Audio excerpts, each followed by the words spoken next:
Reportage du côté de Lunéville, où la communauté de communes du territoire de Lunéville à Baccarat lance un vaste programme d'action dans un plan climat qui ne sera un succès qu'avec l'implication des habitants. Pour en savoir plus sur les actions à venir, nous sommes avec Céline Petitjean, en charge de l'élaboration du plan en question. Bonjour. Bonjour, enchantée.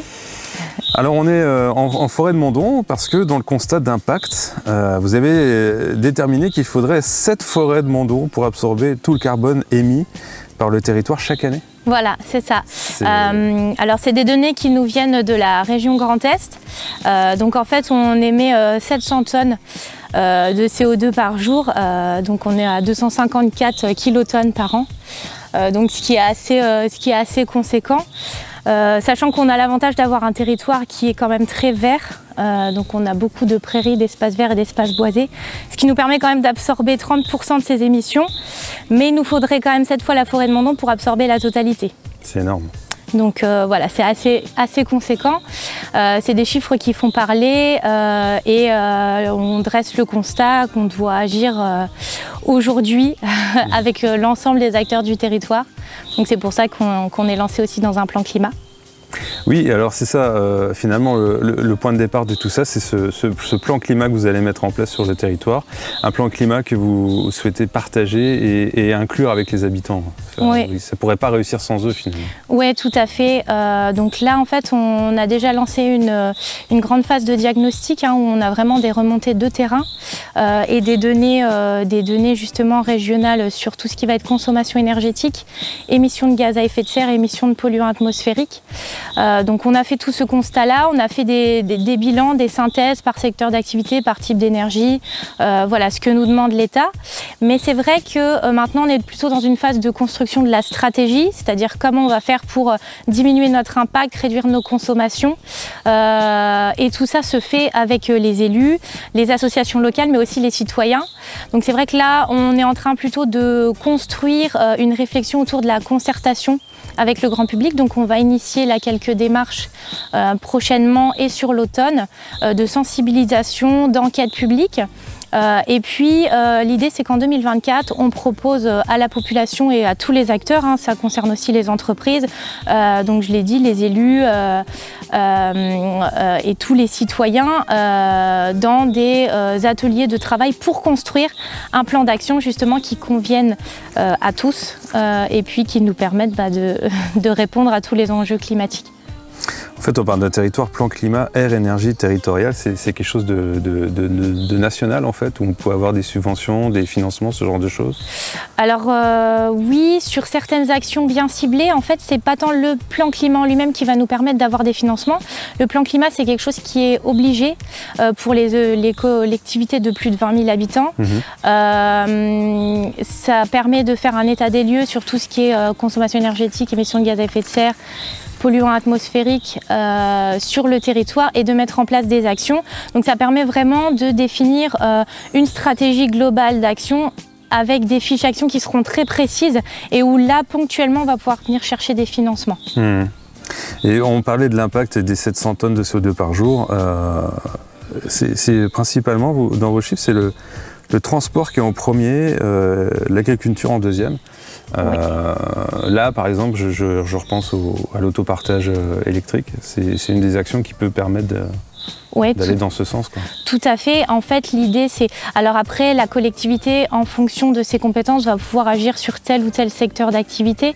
Le transport, c'est un sujet qui est assez sensible parce qu'il est vraiment au cœur quand même des enjeux climatiques. Et aujourd'hui, on a un petit peu de mal à avoir la main mise dessus et à proposer des actions. Donc ce type, par exemple, de service, ça permet d'avoir recours à des véhicules un peu moins polluants au quotidien et surtout d'être en autopartage, donc d'être vraiment mise à disposition des citoyens. Donc c'est des actions qui vont directement influencer sur le quotidien de la population. Après ça peut être aussi le travail sur tout ce qui va être vélo, pistes cyclables. On travaille avec d'autres partenaires comme le pays du Lunévillois sur un schéma directeur cyclable. Donc voilà, c'est toutes ces actions-là par exemple sur le transport qui vont pouvoir peut-être réduire l'impact et puis peut-être mener des réflexions sur le transport de marchandises, voilà, avec des plateformes multimodales ou réintégrer le transport ferroviaire. Il y a plein d'idées, il faut se mettre autour de la table et travailler ensemble pour voir ce qu'on peut faire. Et pareil, vous disiez 30% de la population du territoire est en précarité énergétique. C'est même peut-être même un peu plus, c'est un chiffre parlant aussi, quoi. Ça serait même plus. C'est vrai que c'est encore plus vrai ces dernières années, hein, avec l'augmentation des coûts de l'énergie. On se rend compte que les ménages dépensent bien plus de 10 à 15% de leurs ressources dans le paiement de leurs factures d'énergie, tout confondu, donc c'est assez conséquent. On sait qu'on réduit nos consommations énergétiques de manière générale. Il y a un gros travail qui a été fait notamment sur le secteur résidentiel avec des accompagnements de la population à rénover leurs bâtiments pour justement mieux isoler, mieux chauffer et réduire la facture. Mais on a une augmentation des coûts de l'énergie qui est assez énorme et qui n'est pas prête de s'arrêter.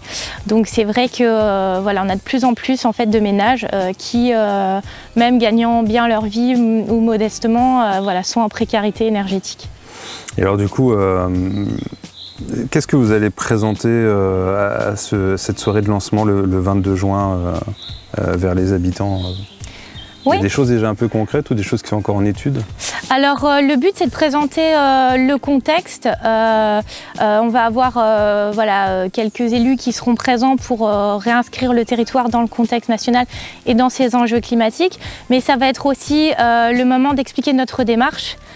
Qu'est-ce qu'on veut faire à travers ce plan climat, parce qu'on y est obligé, mais il y a quand même une volonté forte de la collectivité de mettre tout le monde dans le bateau et puis de se lancer sur des actions concrètes. Donc l'idée c'est de présenter la feuille de route, quel est le contenu d'un plan climat, quelles sont les échéances et puis quel travail on veut mener avec tous les acteurs du territoire. Et puis ça sera aussi d'avoir un petit partage d'expérience avec un territoire qui a déjà fait la même chose. Donc là en revanche ça sera terre touloise.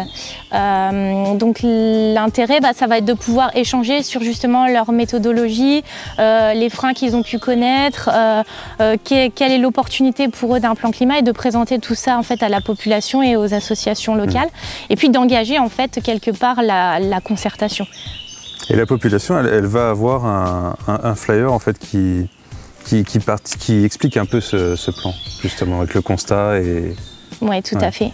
Tout à fait. Donc on a nos services de communication et donc tous les services aussi qui nous font remonter des données précises, qui ont pu dresser un petit état des lieux pour alerter sur justement quels sont les chiffres du territoire, sachant que je veux dire aujourd'hui dans les médias on est baigné dans tout ça de toute manière, la population est quand même au fait de tout ce qui se passe. Donc l'idée à travers ce flyer c'est aussi de proposer un petit programme, un temps de rencontre et d'inviter les citoyens, les associations locales à nous rejoindre pour commencer à construire le plan climat, sachant que comme je le disais ça va être une première réunion d'information. Et l'idée c'est qu'à l'automne on puisse avoir des petites actions de sensibilisation par thématique et transmettre un questionnaire, une petite enquête pour pouvoir recueillir quel est l'intérêt des citoyens dans la démarche et surtout sur quoi ils auraient envie de travailler à partir de 2024, parce que le gros du travail ça va être 2024, le programme d'action, et il faut qu'on le construise ensemble. Oui, parce que l'idée c'est que la population accepte les choses qui seront mises en place. En acceptant, elle sera actrices, plutôt que de proposer des choses auxquelles elles n'ont pas participé, elles seront plus détachées, quoi. Oui, bien sûr, et puis de toute façon ça concerne tout le monde et l'idée c'est vraiment qu'on puisse travailler avec eux sur des choses qui les intéressent aussi. C'est le but de ce petit questionnaire qu'on va transmettre à l'automne. L'idée par la suite, ça serait aussi d'avoir une instance en fait à travers laquelle les citoyens et les associations locales puissent se rencontrer, échanger avec les élus, les techniciens, tout au long en fait de l'élaboration du plan climat, mais aussi une fois qu'il sera mis en œuvre et peut-être même dans la vie de l'intercommunalité, des décisions qui seront prises par la suite. Voilà, l'idée c'est de redonner la place aux citoyens parce que ça nous concerne tous, ces enjeux climatiques. Et rendez-vous du coup le 22 juin à l'Orangerie pour entamer la discussion.